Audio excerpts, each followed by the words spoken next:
Have a look at this TikTok video. It's taken from the cliffs of northern France, and it's really quite interesting because what you see is a trafficker watching a boat crossing the English Channel. And what this means, there he is, and he's got some super binoculars. He's looking across. You can see Dover, the harbour of Dover, and there's the dinghy. It's one of those newer kinds of dinghies. Probably got up to 80 people on board. But he must be very happy because he's part of a gang. That one boat will have been worth about $2.5 million to that trafficker. And that's what we're talking about here. We're talking about absolutely enormous sums of money being made by the criminal gangs. And it's why, however hard we crack down on them, whatever we do, there'll always be more people to take their place.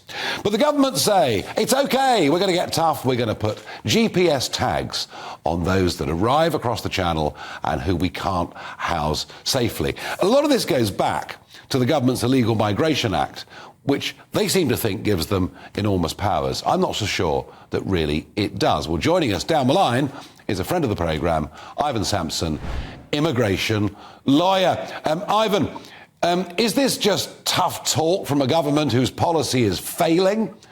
Or is it feasible to put GPS tags on people who might actually have come, in some cases, for genuine, legitimate reasons? Does it almost, and would courts argue, this almost says you're guilty, not innocent?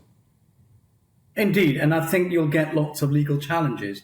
Tags are already used in the immigration system where there's a risk of somebody absconding, and they've got duties to report. Now, if somebody is a genuine asylum seeker and he or she has every reason not to abscond, especially from a country like Syria, Iran, Iraq, Eritrea, these countries where the success rate is in the 90%, why would you want to put a tag on that individual? And it could be a breach of their physical and moral integrity under the European Convention. So there may well be legal challenges to that. Our old friend, the European Convention. Absolutely. Funny enough, I mean, Suella Braverman this morning on this point says, my personal views are known, but it's not, leaving the convention is not on our radar. So maybe yet another policy that they can't actually enforce.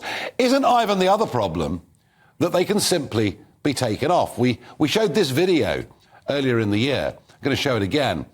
And this was an Albanian.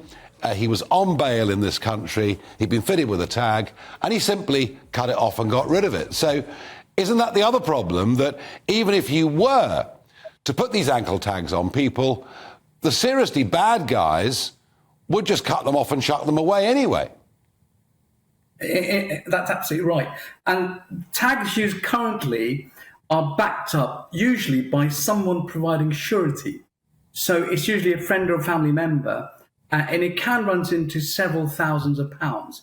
And if that person then absconds, then that individual loses their money.